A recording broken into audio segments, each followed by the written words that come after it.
Hayi bantakwethu, mna ndiza nje ngelokuthi hayi uMkhwanazi yirhasi kodwa eyirhasi nje ufuna isapoti yethu.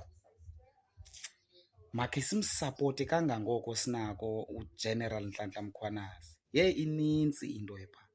Laa mfo unesibindi nyhani lo. Ingaba yintoni into onozuyenzele umntu xa umntu ezenze idini azidedicate for ufela wena? Because that guy, like, looking at his like attitude towards zonke ezi zinto athetha ngazo laa mfo, uzixelela uba ngcono nibone uba manithini. Ningamasela ke qha ndizawunibeka phantsi mabusela benu. And walakha ihlelo wayithatha i-action aphi ngokwamasela.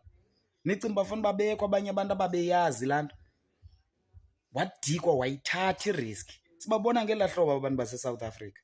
Wayithatha irisk ethi no, ngcono nibone apha lilizwe lotato. Yazi xa ungumntu waseSouth Africa for real, noba wenza oliphi na urhwaphilizo kodwa iba khona laa nto ithi nyaka. Understand? Ithi no man, ekugqibeleni kosuku leni into eyenzekayo leni izasibetha. Angathi kumntu waseSouth Africa athi izasibetha ekuhambeni kwexesha leni into eyenzekayo. Akasathethi ngaye, uthetha ngabantu abaxhomekeke kuye nange-future generation. Understand? Ngoku even upresident, he knew from a long time ago le nto wazixelela uMkhwanazi inosonibona uba manithini. Azange expose maselanyana laa mfo, wa-expose they masela.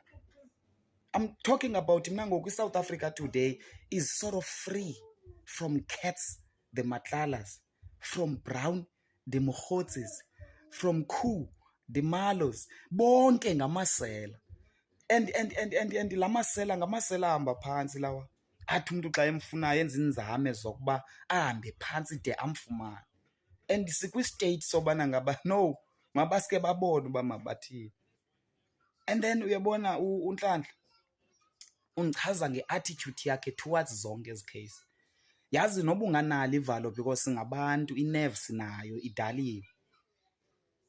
Hayi akhona amadoda akwaziyo uyinyhasha ibheke emva inerve ngeli xesha umntu uyakwazi uncangcazela, that is in nature. But that guy, you can never tell that okay iyambandisa ngokuleni into ithethwa. That means wanele, uve enough. So udinga i-support sethu bantakwethu kwinto yonke ethi Nhlanhla Mkhwanazi. Masifunde ukolula isandla siyisapote.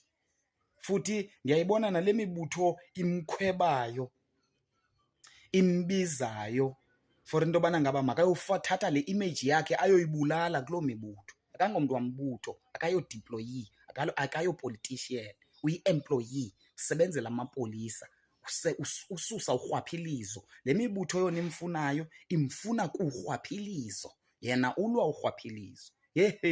Andazi noba niyandivana. Isicelo sam sinye, siphumeni ngobuninzi bethu, simsapoti uNhlanhla. Ngoba noba ndingabuza abasi-IC benu sithini isizathu soba athathe irifle ayoyibetha estage. Wayeportraya eyiphi image, whether yirifle yamanyani noba yi-fake rifle, but there's always a narrative ngento oyenzayo. Meaning yena ngesiphi esistory wayezama usibalisa, ngeyiphi le image wayezama uyidrowisha ngodubula irifle noba iyi-fake noba yintoni, but ufuzisele ngalaa nto uyenzayo. Uyawulwelwa ke loo CIC wenu ngama-Afrika lawa afunayo apha eSouth Africa. Thina sawukhe sibe sijonga le izawunceda thina ingumkhwanazi jeba. Hayi rhasi, hayi rhasi mntanam, andikhathali noba ungathini futhi ungaske ubone uba mawuthini bro. Andithethi ngapolitician apha, ndithetha ngomntu ogenuine futhi ohamba kule path sonke siyifunayo. Nyaqona hayi ngekhe hayi bantakwethu, hayi thikishani le video niyithathe niyihambise, ihambe iyongena kuye uNhlanhla epokothweni madoda. Hayi laa mfo ndimothulela umnqwazi kangangento yoba sichitha ngoku unyaka ngoku iSouth Africa inezigigabanyana. Back in the days bekusinyiwa ngamandla kaNhlanhla wonke lawo. Akayifanelanga iNobel Peace Prize. Ingaba uyi-ena i-peace xa wenze ntoni? Bundlobongela ubu-underground ndiye sebelungini bazokwenzela itrophy yedayimane enegolide.